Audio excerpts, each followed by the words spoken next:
go out to this news conference being held by the Cincinnati Police Department. Let's just break into that right now. Here we go. Here's Mayor Aftab Pureball. Good afternoon. Thank you all for being here. Last night was an absolute tragedy in our city. What took place last night is completely and totally unacceptable. And the people here behind me are committed to doing everything possible to find the perpetrators and prosecute them. This has no place in our city, period. The gun violence we are seeing in our communities cannot and will not persist, and we will continue to work hard to prevent gun violence in the future.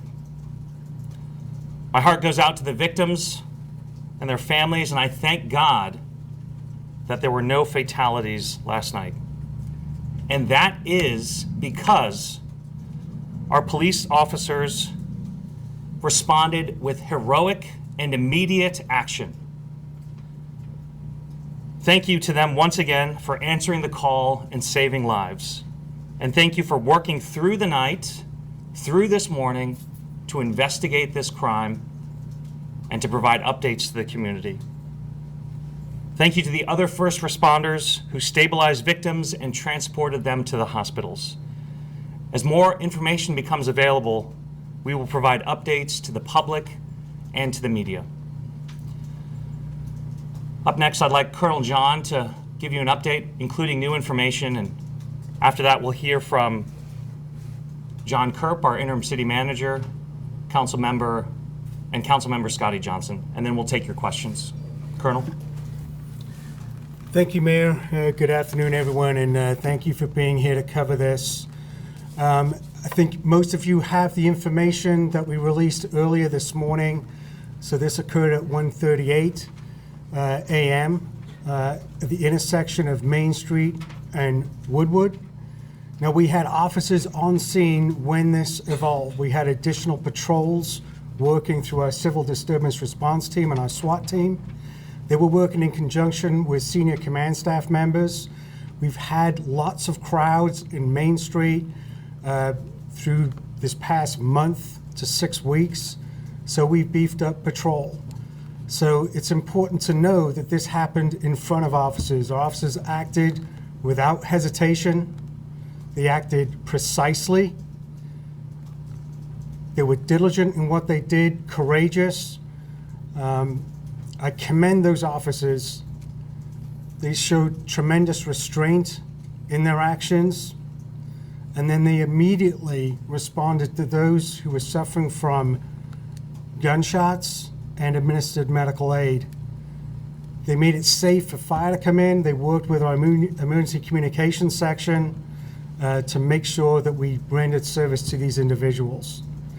So unfortunately, we had a total of 9 people struck by gunfire. They range in age from 23 to 47. We had 8 males and 1 female. So right now I can tell you that we had 1 shooter that we engaged. We fired a single shot at that individual. That individual fled the scene. So we're still looking to contact that person. Anyone that has information about this individual, there is somebody out there that knows who this person is. Now, following that exchange of gunfire, when that individual left the scene, there were more shots fired south on Main Street.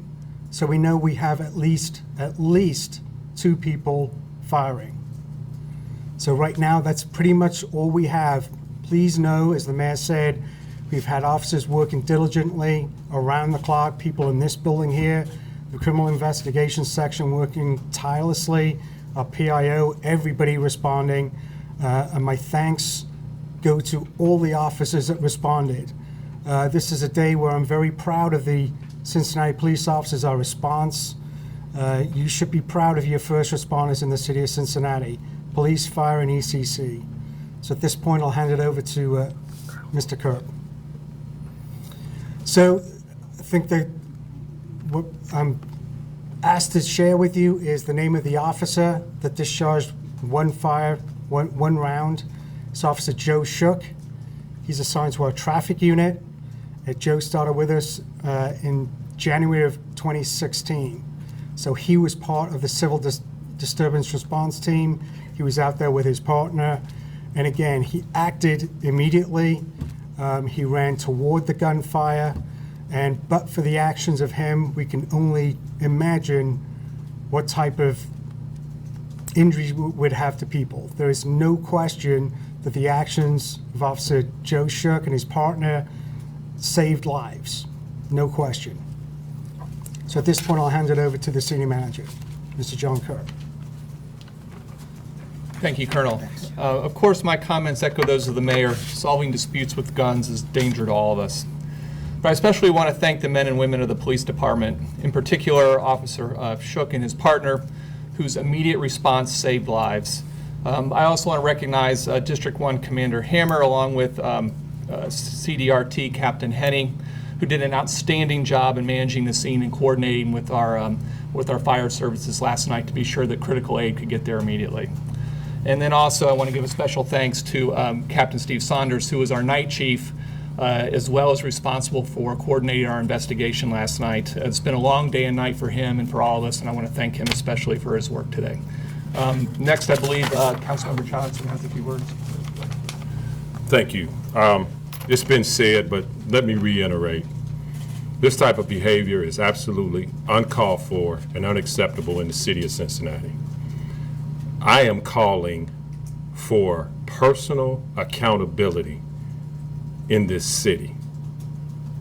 We want everybody to have a good time and enjoy our city. We want everybody to come downtown and have a good time. But personal accountability has to trump these ridiculous, outlandish beefs that are going on in our city. Personal accountability, ladies and gentlemen, that's what I'm asking for. The men and women of the Cincinnati Police Department and the Fire Department, ECC, as it's already been mentioned, public services, they give it their all every single day to serve the citizens of Cincinnati. The citizens of Cincinnati, the people that live in OTR, the people that live around Main Street, the owners of the business around there do not deserve this. They don't deserve this. And it's a very few that make it bad for everybody. So personal accountability, I'm calling and asking for that. If you see something, say something. It is not snitching. It's a matter of everybody in Cincinnati being safe and enjoying our great city. So to those that want to continuously come into our downtown and cause these problems, and like I said, it's very few, I pray, and I mean this, that every measure of law that you meet when we catch up with you, when the Cincinnati police catch up with you, you just have to face that. You just have to face that because you are making it unsafe for everybody in this city. Let me commend the men and women of the Cincinnati Police Department, the Cincinnati Fire Department, Public Works that had to clean up all that mess. We are a better city than this. And personal accountability and those that are trying to disrupt this great city, you're not going to get away with it. I do thank God, and we prayed in church this morning that it didn't turn out worse than what it was. But now it's time for personal accountability and for people to step up. And when you see ridiculous things like that, say something. But to the men and women and the city workers that did an outstanding job, thank you and continue to try to do what you do every day. With that, we'll take any questions. Colonel John, could you talk a little bit about the possibility that that suspect was hit by that officer's bullet? Do we have any idea? We don't know. Okay. We simply do not know. We could see with some video surveillance that the person that was shooting the gun fled the scene towards Ziegler Park. We know there were 9 people that were treated at University Hospital, but we do not know if the person that was discharging that firearm was struck by our officer's round. You said that the officers were all standing right there. They were already working, a disorderly scene. How brazen is it for somebody to see your officers there and then decide to pull out a gun? Yeah, I think that Councilmember Johnson kind of covered that. I mean, there really aren't words. It's remarkable that we're at a time right now where people are that brazen, and frankly, I'm at a loss for words for it. Let me just weigh in on that, because I think you're putting your finger on something that is absolutely important to realize in this matter, that the gun violence is so inappropriate. People cannot resolve their differences without reaching for a gun. It's so commonplace that 2 officers are standing right there and shots are still fired nevertheless. We have increased our police presence on Main Street, as we mentioned, via the CDRT and SWAT. They're in uniform, they're on the street, and despite that, gunshots ring out. It's completely unacceptable. Go ahead. How many shots total? How many shots were fired total? Do we know that, Captain Saunders? 15? 15? Is that just the shooters, or does that include the gun party exchange? That would include our gunfire as well. We have 1 round. And was it just a dispute between 2 groups that started all this? Well, I don't know where it originated, but you could certainly see in video that there was a physical altercation between individuals, but it was a distance far enough away you really couldn't see the exact number involved. But that group broke, and then one of the individuals, obviously the person that we engaged with gunfire, began shooting at a crowd of people. So were those 9 victims, were they believed to be in that original fight, or were those just innocent bystanders standing around? Yeah, I can't answer that question. I'd be speculating at this point. You mentioned surveillance video. To talk a little bit, there's got to be just gobs of it, right? A lot of people with cell phones, and then surveillance cameras on businesses, things like that. What's that process like with you guys right now? Yeah, that's right. So obviously we have our hands on some of the surveillance video. Some of the boroughs have very good video surveillance, so we have that. Criminalistic section has been processing that for us. I did make a plea earlier this morning that if anybody that has any video surveillance or cell phone footage or anything like that that could help us in that investigation, it's very important that we can get our hands on that. So, Does the city have any cameras in that area? yes, there is some real-time crime cameras in the area, but it wasn't very helpful to us to try to identify the subject that was firing the gun. Have you managed to determine if any of the people wounded, or have you eliminated all those people as potential people who are firing in this situation? It's too early for me to say that. So we're still, our primary concern right now is the health of those people that were shot. Obviously, there'll be a lot of follow-up that will happen in the next 24 to 48 hours. You and the mayor both mentioned that this is kind of an area that your police have been looking at. You had a presence there before this shooting broke out. Are you thinking about changing your strategy on how to handle those kind of problem areas? So, that's a really good question. We have a strong police presence. When you have the civil disturbance response team out there with SWAT officers, obviously supplementing what District 1 puts out on a nightly basis. It's difficult to know. You heard what the mayor said. This happened right in front of officers. We're scratching our heads really as to what we can do that's going to alter people's view. I think what Councilmember Johnson said, the plea for, people have to be responsible for their actions. I completely agree.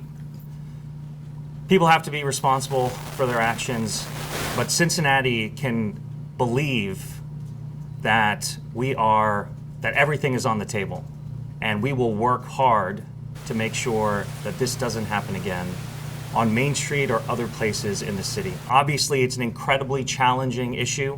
There's more guns than people in our community right now, and with the increased inability for people to resolve their differences without reaching for a gun, it's a challenge.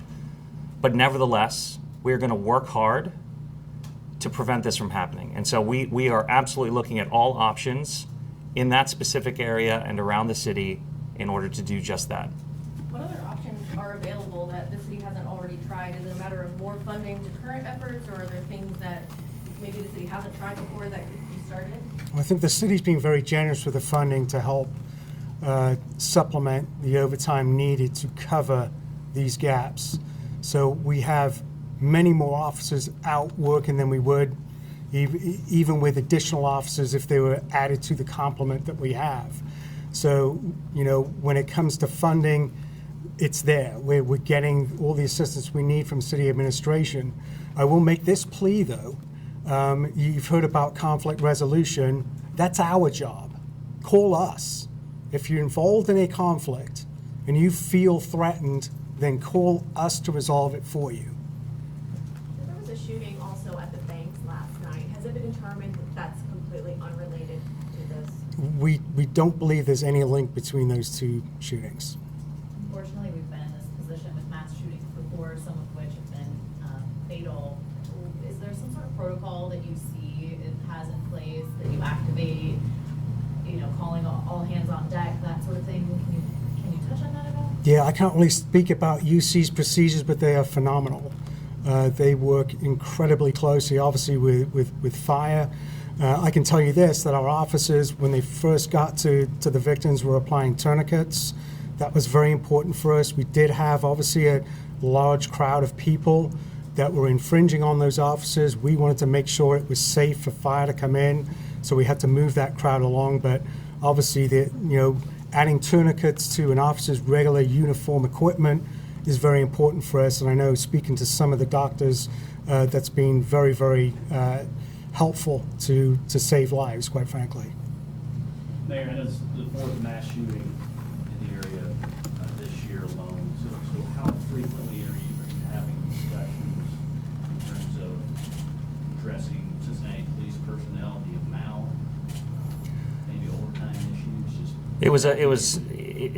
Cincinnati personnel was a top priority for our most recent budget. We made a historic investment in 2 recruit classes. We passed legislation funding overtime. Our most recent strategy of increasing police presence both at the banks and Main Street costs money, and I support spending it on that.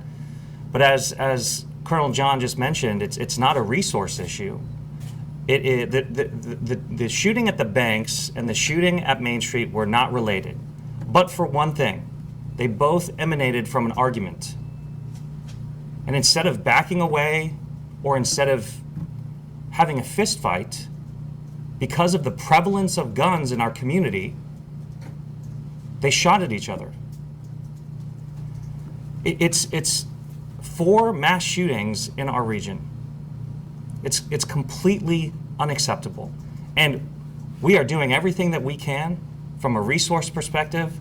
Our law enforcement officers are up all night on the weekends in order to prevent this from happening. And despite that presence, standing right there, people are still shooting each other on Main Street.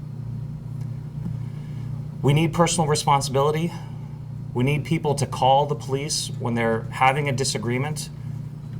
But we also need help to prevent the increase in guns in our community at every level of government. I got a question too, Mayor, and he can answer too if he wants to, whichever. With these recent shootings, shootings happening every week in Cincinnati. I mean, do you think it's fair to say that, like, with the new law in Ohio, with it being, anybody can carry a gun, permit or not, do you think it needs to be, be looked at again, especially with the recent shootings that's been going on here in Cincinnati? Do you think it should be, revisited? Look, our priority right now is making sure that we provide care to the 9 people who were shot in this mass shooting on Main Street. It's to make sure that this doesn't happen again. But of course, the larger conversation around guns in our community is necessary federal action and necessary state action. And I have been very clear about my disagreements with the most recent change in our concealed carry laws. But we can have that conversation at another time. Right now, we're focused on this shooting and preventing this shooting from happening again. Since the pandemic, it seems like we've seen this as at least I think I've noticed it as a new type of shooting. We've had the one at Smale Park on 4th of July last year. We had the one at Grant Park, which was a mass shooting where it's we've just had several of these shootings where you have two people who decide to pull guns out. They happen to be in the middle of a huge crowd, and a bunch of people end up getting shot. That seems to be at least something that used to be very uncommon, and it seems to be getting more and more common. Can you speak to this specific type of thing? And what There are near misses as well. There was the shooting at Target just this year. There was a shooting at the Kroger parking lot. You know, the gun violence we're seeing is not the gun violence of the past that was concentrated around the drug trade. And this isn't unique to Cincinnati. This is all across the country. And so in addition to making sure police have resources necessary to do their job, as this council and I have done, we're also putting a lot of money through a program that was led by the MAG for mental health training. We've also provided resources for resolution of differences training.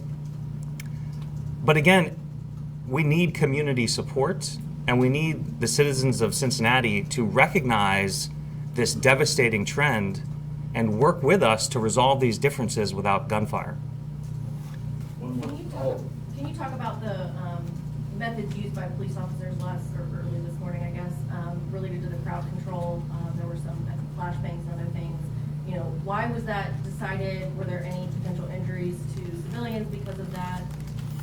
So why was that decided? It was decided because we needed to make it safe for fire to come in and treat the gunshot victims. We had a large crowd encroaching into the area. Well, obviously you realize we had shots fired and we didn't have those people in custody. So there was an imminent risk to the officers that were trying to administer aid, medical aid. So what we needed to do is push that crowd back. They formed a line in the street. These are the officers that train to deal with civil disturbance. And what they use is called bang balls. They roll those into the street. They're not targeted at people. They're targeted in an area. So near a wall or somewhere, it's a loud percussion. So it's a very loud noise, and that had the desired effect to disperse the crowd. Nobody was struck with anything. Nobody was targeted. Nobody was injured. Can you speak? I know that a lot of other businesses on the street have talked about having instances of people ducking into their businesses to hide from situations like this, and this is just like something that in this specific strip that they've been dealing with over and over again. I mean, what sort of solutions or questions have specifically business owners been bringing to police about how they want this handled?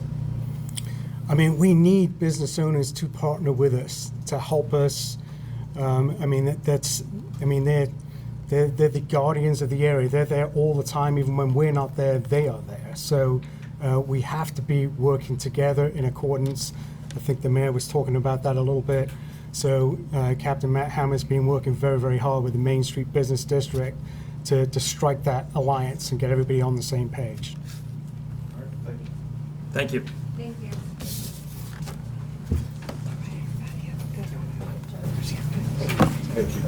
Okay, we have been listening. Thank you. Good seeing you. Take care.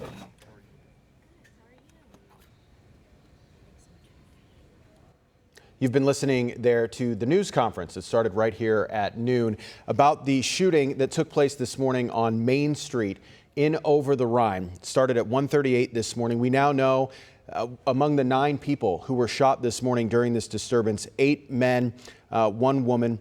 We do know that there were at least 2 shooters. This is something that they were able to see within surveillance video. There were police already there on the scene.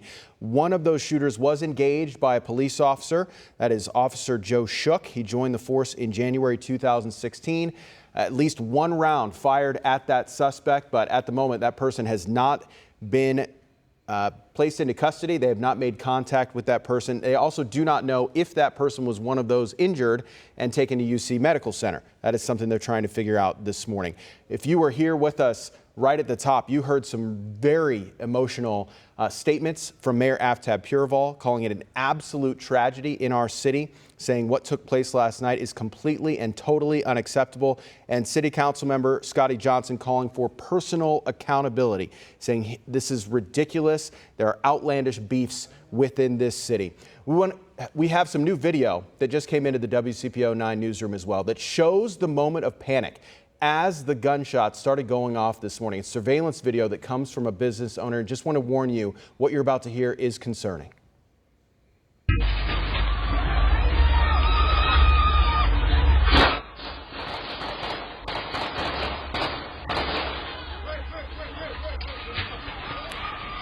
You can hear those gunshots. You see people trying to run for cover at the moment. At one point in the panic, you can see a woman who falls to the ground, tripping over. They're just trying to get out of the way as quickly as possible. We heard from Lieutenant Colonel Mike John there, the Assistant District Chief with Cincinnati Police, saying that they believe there were about 15 shots. You can hear most of them right now.